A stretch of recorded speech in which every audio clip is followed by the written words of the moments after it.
shout out muna tayo bago ko sagutin yung iba na may galit na galit dun sa aking opinion nung latest lang na vlog.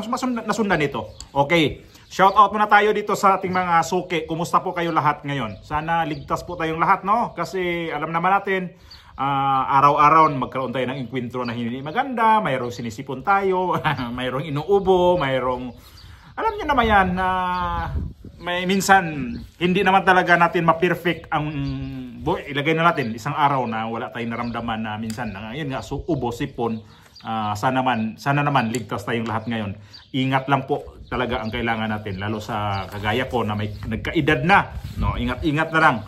Lalo kayo dyan sa ibang bansa din, nasa may bandang Middle East na medyo dikitan ang ano dyan, ha, laban. Mukhang hindi maganda panoorin sa balita. Ingat lang po kayo dyan, ha, mga kababayan, mga kapwa ko OFW. Okay, pero hindi ko lahat i-shout out, ha. Sa sunod naman kung sinong ano nito, i-shout out natin sa susunod na vlog. Okay, dito kay Latagaw sa California, USA. Wow, abot pa lang vlog ko dyan. Maraming salamat sa inyo, sir, ma'am. Ano kaya to si Latagaw? Babae ba to? Lalaki? Basta ingat po tayo dyan sa may California, USA. Ang ganda pakinggan, no? California, USA. Pangarap ko rin talaga naman na makarating ng Amerika, pero iwan ko lang kung marating ko yung Amerika na yan. Hindi naman natin maano ba? Di natin matagaan ba ang panahon? Makaabot ba taga California po? Ingat mo diha, ha, California. Dito kay Rasol Hinusas sa Tagum City. Ingat po dyan sa Tagum City, ha. Rasol Hinusas. Vince Manukay, Kuwait. Ay, medyo okay ba kayo dyan? Okay ba kayo dyan, sir, sa Kuwait? Maayos ba ang inyong sitwasyon dyan? Kay Ma'am Veronica Peralta sa Thailand. Flag kasi yung nakalagay niya. Di ko sigurado itong Thailand ba to siya, si Ma'am Veronica Peralta. Ingat po tayo dyan, ha. Ito talaga masugid ko itong nagko-comment sa aking video. Ingat po kayo dyan, ma'am, ha. Itong si Arisien, wow, sigurado to Japan. Ito Japan to kasi yen ba naman, eh. Wow, lapad, ha. Lapad to si, ano to siya, lalaki, babae, basta lapad siya. Pero lang, Arisien from Japan. At itong si Mathilda Ruiz, Ubay Bohol. Oy, shout out dyan sa Ubay Bohol, sa aking probinsya sa Bohol. Taga Bohol ko, ha, taga Bohol, Pilar. Mathilda Ruiz. Ingat po, amping mo kanong na diha, basin og mubrato ang palaliton sa Bohol kay atong aging tuig diha ko. Ay kamahal ang Bohol. Murag tanang mga nagbakasyon ko diha og pila ka adlaw. Nakanganak og ubay atong aging tuig. Kaya lang Mayo to, perting inita. Tapos perting mahala ang paliton ba sa ubay. Medyo okay man ang presyo sa isda sa ubay. Alas 12 mi sa udto diha mi na ni udto to gikan mi og kining kuan gindulman, tapos nanuroy mi ba, tapos ingan mi og ubay. So amping mo diha, Ma'am Mathilda Ruiz, diha mis palingki atong aging tuig sa mismo sa ubay. Okay, amping tanan, ingat sa ating mga kapwa OFW. Okay, dito sundan ko muna dito sa ating itong galit na galit sa nakaraang vlog ko. Ito, dalawa yung galit, eh. Yung isa daw, sinabihan ako nagsawa na ba daw ako. Nagsawa na daw ako, ang bilis ko daw nagsawa. Hindi ako nagsawa. Pakinggan nyo yung buong detalye doon sa video na yon. Kung ano ang nilalagay ko doon, anong mga pinagdadakdak ko doon. Sabi ko, gitna tayo. Ibig ko sabihin gitna, halimbawa, itong isa gumawa ng hindi maganda o gumawa man itong maganda, tirahin natin to ng sa pagbablog. Depende sa pagtira. Yung isa naman, ganun din. Gitna nga tayo para both side makuhaan natin ng opinion. Hindi lang ako dito kay VP Sara, hindi lang ako dito kay Bongbong Marcos, kay nung pag-umpisa ko naman dito sa pagbablog, hindi naman talaga ako Bongbong Marcos. Ang ano ko nga dito ako sa gitna. Hindi nyo naintindihan, eh. O tinapos nyo ba yung video? Ang hirap sa inyo kasi magalit kayo, huwag kayo magalit sa akin. Kung magalit kayo sa akin, no choice. Lipat na lang kayo na ibang nagbablog. Lipat na lang kayo na sa ibang mukha na para makapahinga naman kayo sa mukha ko. Basta ako dito, tuloy-tuloy ko ang aking pagbablog. Hindi ako titigil kasi nga, dito na ako, eh. Pero, May nagmura pa siya, gago daw ako. Yung isa nagmumura, hindi ko lang nilagay yung pangalan. Gago daw ako. Kung gusto nyo, bulat-latin nyo sa comment section yung nasundan kong vlog. Bulat-latin nyo lang yun doon ang comment kung sino nagsabi sa akin doon. Dalawa ang... Pero di ako napapaikto sa inyo. Bakit magpapaikto? Apain ako. Papaikto ako sa inyo. Di na. Opinion nyo nga. Ang inyo, ang akin. Kung wala kayong gana sa akin manood, free kayong manood sa iba. Yun lang ho yun. Wala naman ako ano dito na nagbablog lang ako dito for the views only. No. Sinasabi ko, sa gitna ako dadaan ngayon. Kasi dati, lagi ko kay VP Sara. Minsan naman kasi, di naman natin po pwede na sabihin natin si VP Sara, perfect din na pagkatao. Siya mismo nagsabi yan, hindi siya perfect. Kaya kung mayroon siya naggawang hindi maganda, mayroon siya naggawang maganda, yun ang titingnan natin. Kung itong mga, hindi naman lahat ng bablog ko, VP Sara, Bongbong Marcos, hindi naman eh. Napapansin nyo ba? Ang mga tao dyan, iba-iba ang tinatapik ko sa pagbablog. May mga pare nga dyan eh. Si Padir Ubod na sali ko sa aking pagbablog. Pansinin nyo nga yung pagbablog ko dyan. Kung saan talaga, pero ang umpisa talaga, kung bakit ako nag-umpisa magbablog dito, ang umpisa talaga na doon ako kay Dr. Willie Ong. May reaction ako doon. Naka-4 o 5 akong vlog sa kanya. Tapos nakita ko yun ng panahon na yun, noong mag-isang taon na, noong panahon ni VP Sara na mukhang hindi maganda yung pakikitungo sa House of Representatives sa kanya. Kaya dito ako nag-opinion tungkol sa kanya. Kasi kung ulitin ko na naman ulit ngayon, nasabihin ko sa inyo na ito talaga si Bongbong Marcos at si VP Sara, noong time na yun, ng 2022 election, hindi ko talaga to binoto. Hindi namin to binoto. Yan ang totoong istorya. Ilang beses ko na to pabalik-balik na sinabi, binabanggit ko ulit dito. At nung nakita ko si VP Sara, mukhang hindi maganda yung pagkikitungo sa House of Representatives at si Bongbong Marcos wala siyang pakialam doon. Doon na ako nagsalita patungkol ho dito kay VP Sara. Sabi ko, diskumpiyado ako. Nakikita ang mga ginagawa nila sa Vice Presidente dahil babae pa, tapos ang mga nag-aapi sa kanya mga lalaki. Kaya naano ko doon na sige, dito ako tatayo. Pero tanto nating lumipas ang taon, lumipas itong mga ilang buwan, makikita rin naman natin na mayroon ding mga gagawin natin patungkol kay VP Sara kung anong dapat. Kaya sabi ko, dito ako sa gitna. Hindi ko sinasabi na babaliktad na ako kay Bongbong Marcos. Hindi ko sinabi yun. Hindi ko rin sinabi na titirahin ko si VP Sara. Hindi ko rin sinabi yun. Naintindihan niyo ba? Huwag kayong huwag kayong one-sided. Ang dami na nga ngayon one-sided, makikisabay pa ako sa one-sided ngayon. Ito nga ngayon, itatapik natin, Leila de Lima. Grabe ka one-sided siya sa impeachment ngayon. Although nakikita ni Leila de Lima, ito na yung umpisa natin sa opinion natin sa ating ngayon si Leila de Lima. Na may prediction siya, pag sumagot si VP Sara, nangangamba siya na ang impeachment ni VP Sara ay malagay sa alanganin at ibabasura ito. Hindi siya nagkamali. Kasi totoo yung sinabi niya. Pinabasura ni VP Sara ang kanyang impeachment. Ako, okay. Dito ako ngayon kay VP Sara.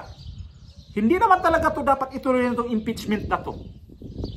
Mga putragis naman talaga itong nag-file itong impeachment. Noon pa to, ayaw ko ng impeachment. Pero excuse me, doon sa dalawa, peace na tayo. Kung ayaw nyo sa akin ngayon, kung napanood nyo itong video na to, ayaw nyo sa akin, lumayas na lang kayo. Kung nandyan pa kayo, comment kayo. Kung nagustuhan ba niyo itong aking opinion ngayon. Kung magkipag-ano kayo sa akin, free kayo. Di naman ko namimilit kung sino manoodin sa aking video. Wala naman kung magawa kung ayaw nyo sa akin. Kanya, ang dami dyan, ang dami gumagawa ng mga reaction. Mas magaling pa nga sila sa akin, sa totoo lang ako lang dito, mag-react lang ako lang sa akin. Hindi ako mag-react na mangdamay ako ng ibang tao. Kagaya sa inyong nanonood ngayon, na ilan kayo, hatakin ko kayo dito kayo sa akin manood kasi magaling ako mag-opinion. Hindi ako nagsabi ng ganon. Kung gusto nyo doon sa iba na nag-opinion na magaling naman talaga napanood ko rin naman din sila Magaling sila.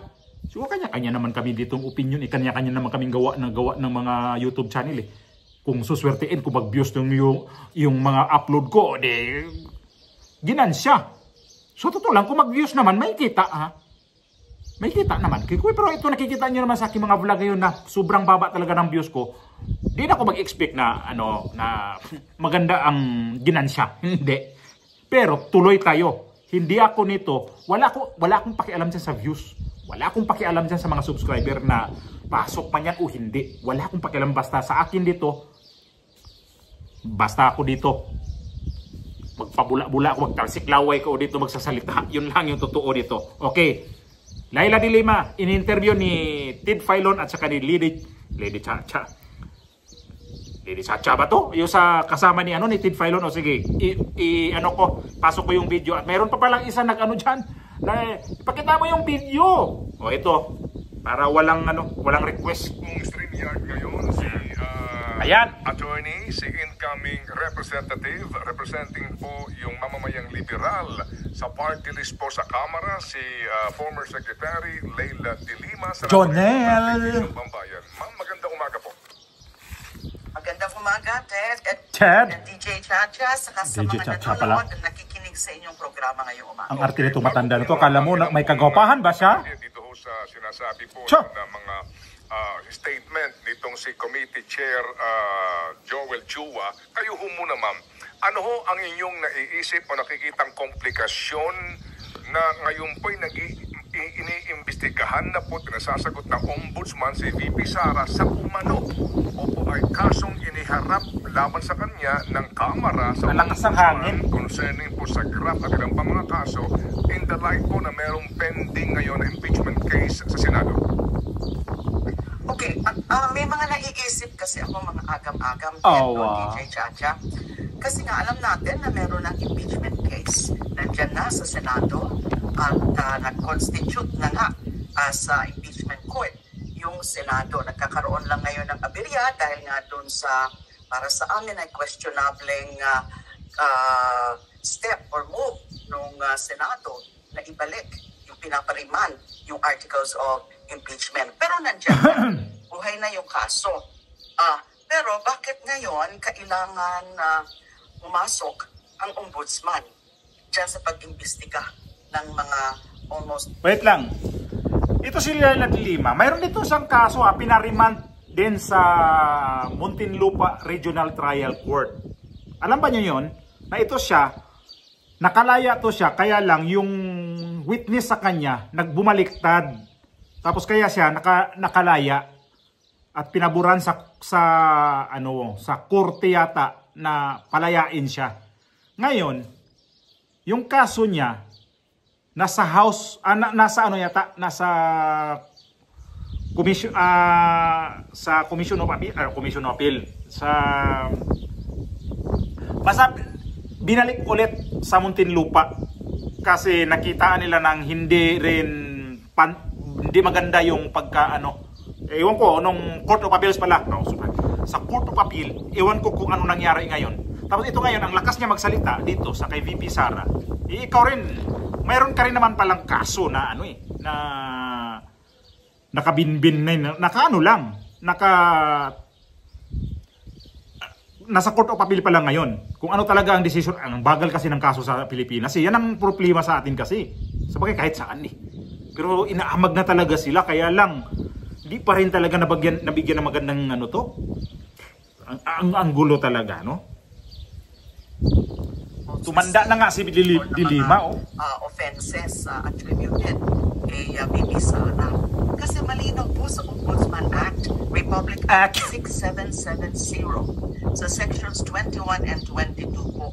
Wala pong disciplinary authority or investigative authority ang Office of the Ombudsman sa mga impeachable offenses except for the purposes of filing an impeachment complaint.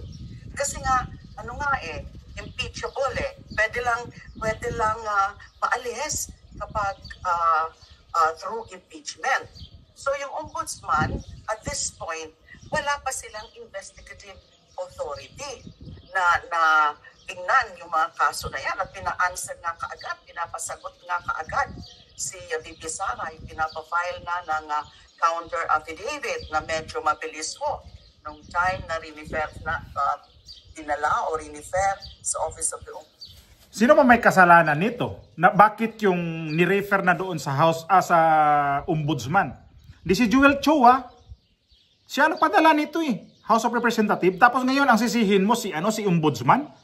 Si ang sisihin mo? Si Chua, hindi yung ombudsman. Kasi si ombudsman, yun ang sinabi nga niya, nagpadala kayo dito sa amin, di imbestigahan namin to. Anong gagawin namin dito? Yung mga papel na to, ibabasura namin itong mga papel na to o ipangpuna sa puwet?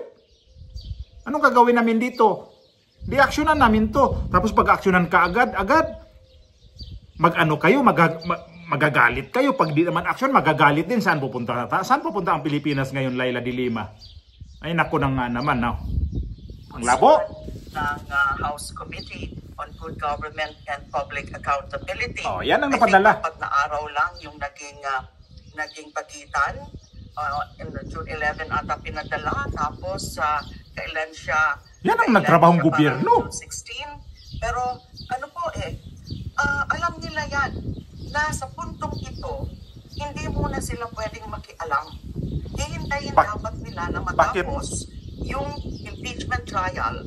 At kapag lalo na ma-result in conviction, ay saka sila papasok. Kasi nga, yung purpose ng pakikialam.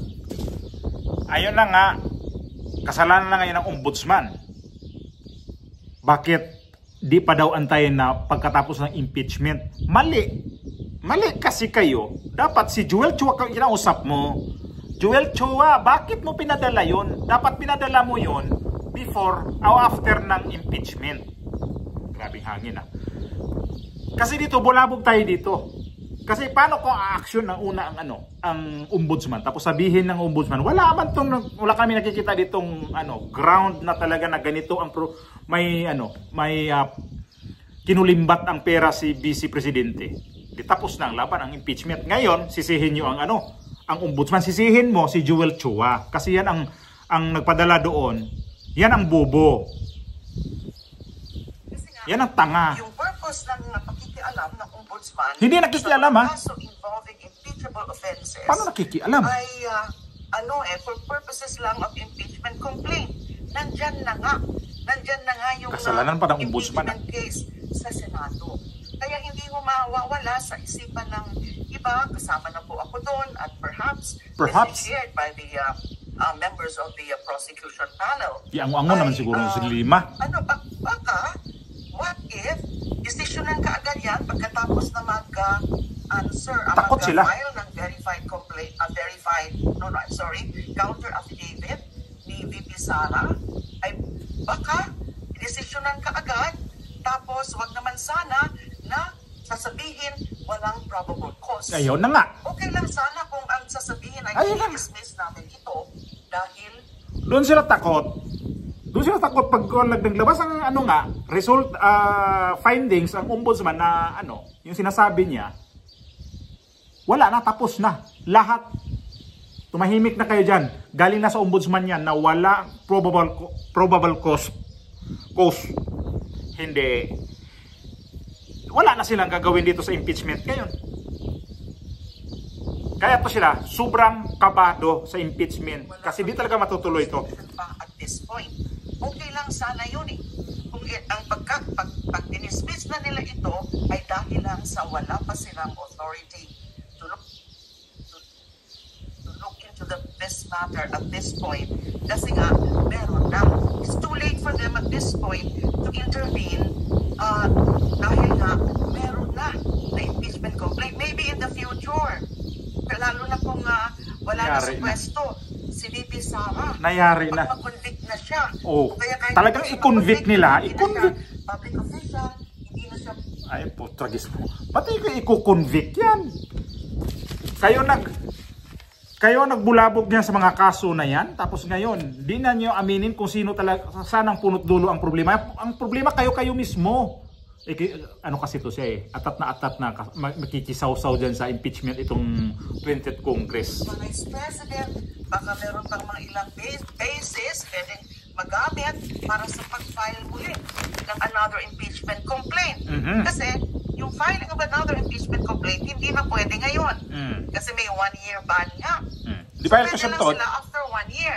Kung mag-decision din ang ombudsman na mag-file din ng impeachment complaint later. Pero sa ngayon, kailangan maingat ang magiging aksyon dyan ng Office of the Ombudsman. Dapat nga, sa pagkatanggap nila, in-archive muna nila. Aba? Kaya nag-issue pa agad sila ng statement. Tinuruan mo pa? Whatever. Sa ngayon, hindi pa kami pwede o hindi na kami pwedeng mag-imbestiga dito sa itong mga aligasyon na to kasi nasa impeachment. Ayos ka, Dilima. So ma'am, kung theoretically, kapag po nagdesisyon ang ombudsman pabor kay VP Sara at sabihin nila na ang mga reklamong ito ng katiwalian laban sa Vice Presidente ay walang basihan, ang komplikasyon nito ay yung impeachment trial na mangyayari pa po after, perhaps sa Agosto pa magsisimula, na nangangahulugan po na magiging basihan na naman for motion to dismiss ng ilang senador dito po sa magiging desisyon na ito pabor kay VP Sara ng Ombudsman. Ganun po yun? Hindi po malayo yung ganyang senaryo. Sigurado gagamitin yan ng defense para lalong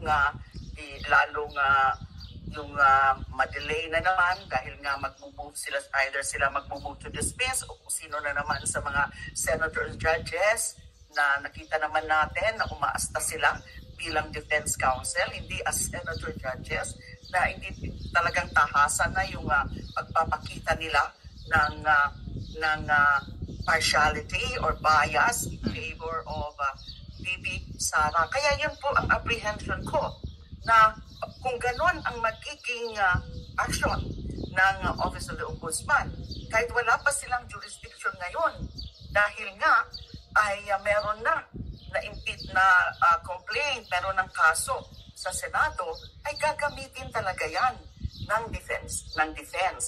Kaya naantala na nga ngayon naantala dahil nga doon sa sinubukan pa nila na ipa-dismiss, yung so-called de facto dismissal, pero hindi nangyari yon dahil nga merong amendatory move na ginawa si halimbawa, maglabas, naisip ko lang, halimbawa, maglabas na si Ombudsman na walang saysay ito. Pwede ba sila mag-ano ng TRO? So mag-ano na naman to, aakyat-akyat na naman to kung saan sila pupuntang korte. Pwede kaya yung gamitin? Mag-TRO kayo? Kung pwede mag-TRO, di mag-TRO kayo. Para yung minimithi nyo talagang impeachment ni VP Sara, di may ano kayo kung kailan nyo yan ibulaklatin ulit. Kasi malabo na talagang itong 20th Congress talaga, 19th Congress wala na ang 19th Congress kasi tapos na tapos na So 20th Congress na talaga to. So ito nga yon, ang dami na nitong question mark kung makatawid ba to, kung pwede ba tong talakayin nila ito. At ito nga si VP Sara, di ba? Nag-file na sumagot na sa Senado na i-dismiss na yan. Mamaya, yun yung panghuli kong tatapik. Ito, tapusin natin si ginawa si Laila Dilimat. Senator Alan Peter, yung pag-remand. So nakabinbin, hindi pa natin alam. Tapos in the meantime, hinihintay natin yung verified answer ni VP Sara dyan sa impeachment court. Tingnan natin kung yun ba talaga yung verified answer o baka naman motion to dismiss. Na instead of filing a verified answer, motion to dismiss na lang. Isa-cite nila more or less the same grounds nung mga binanggit doon sa motion ni Senator Bato de la Rosa at saka yung pending petition ngayon sa Supreme Court. So multi-pronged ngayon ang... ayun na. Natumbok ni Laila de Lima. Ang sinabi ni Laila de Lima, yun ang ginawa ni VP Sara. Anong palagay nyo kay VP Sara? Bubo? Yun lang ang ano ko sa inyo. Ano palagay nyo sa ano dito sa depensa? Tanga. Kayo ang tanga. Ay, naku, pasensya na kayo sa hangin. Kayo ang tanga. Ito yung ano balita na final nga ni VP Sara na sagot. Pinadismiss niya na yung kaso. Malupit talaga kayo ah. Palupitan ang gusto niyo di, malupit ng ano. Palupitan ng gusto niyo di, malupit pa rin talaga ang mga diskarte ni VP Sara. Ito. Ayan, ito yung kasagutan ni Walang bisa sa simula pa lang ang impeachment complaint. Yan po ang tugon ng kampo ni Vice President Sara Duterte sa writ of summons ng Senate Impeachment Court. Saksi, si Mab Gonzales. Mag-aalas 6 ngayong gabi, dumating sa Senado ang kinatawan ng kampo ni Vice President Sara Duterte. Dala niya ang sagot Although kahapon to sa balita writ na of to. summons sa kanya. Alam niyo naman, Saan dito na dapat late ako i-dismiss o makapag-aral. imasura ang kaapat na impeachment complaint dahil ito ay void ab initio o walang bisa sa simula pa lamang. Ayon kay Vice President Duterte, labag ito sa one-year bar rule sa konstitusyon na direkta umanong nagbabawal ng pagsisimula ng higit sa isang impeachment complaint laban sa isang opisyal sa loob ng isang taon. Ang sagot niya, may nakasulat na katagang ad cautela. Salitang Latina sa Ingles ay more abundant caution o may labis na pag-iingat. Maybe they'd like to reserve some arguments, but in compliance with the order of the court, that's not an answer, but they're expressing that they're doing so with precaution. They're doing so with caution. Sir, this is different from motion to dismiss. Hindi ko pa nabasa. Nakasaad din na isinumiti nila ang Sa mga media talaga, na hindi pinipilit. tinatayuran ang anumang pagtutol sa jurisdiction ng korte at iba pang isyu sa kaso. Nagpadala rin ng kampo ng bisa ng kopya ng sagot sa Kamara. Natanggap daw nila ito Sino tong ngayong reporter hapon na to? ayon sa spokesperson ng Kamara na Ay, si nako. Attorney Princess Abante. Sa June 30 ang deadline ng House Prosecution Panel Wala na. para mag-reply sa tugon ni Vice President Duterte. Inihahanda na rin daw ng mga abogado ng bise ang kanyang tugon sa order na inisyu ng Ombudsman. Pinasasagot siya sa reklamong may kaugnayan sa maanumalya umanong paggamit ng confidential funds. Ang mabilis na aksyon ng Ombudsman, welcome development daw para kay House Committee on Good Government and Public Accountability Chairman Joel Chua. The mere fact na inadapt nila yung aming committee report ang hindi pa man din naka-attach doon yung mga ebidensya, ibig sabihin po nun malamang nakikita po nila meron na pong probable cause. Yun na. Natumbok ni Dilema, sabi ko nga. Kasi nga naman, itong impeachment na to, sa umpisa pa lang, questionable nga to. Question. Ang naming tanong, sa totoo lang. Kasi itong impeachment na to, pang-apat ang kanilang in-endorse sa Senado. Yung isa, dalawa, tatlo, in-archive yun. Bakit nila in-archive yun? Kasi, siguro mahina yun. Ito kasi lang, pumirma dito ang 215 na mga congressman. Kaya ito yung in-endorse nila sa Senado at ito yung pinagmalaki nila. Mayroon daw silang mga ebidensyang maraming ebidensya. So bakit yung tatlo at saka yung pang-apat ang inyong in-endorse? Kaya ito yung ginawa ngayon ni VP Sara. Matindi, sa talino. Yan ang sinasabi ko. Sana naka-share ko sa inyo ng konti. Ingat po.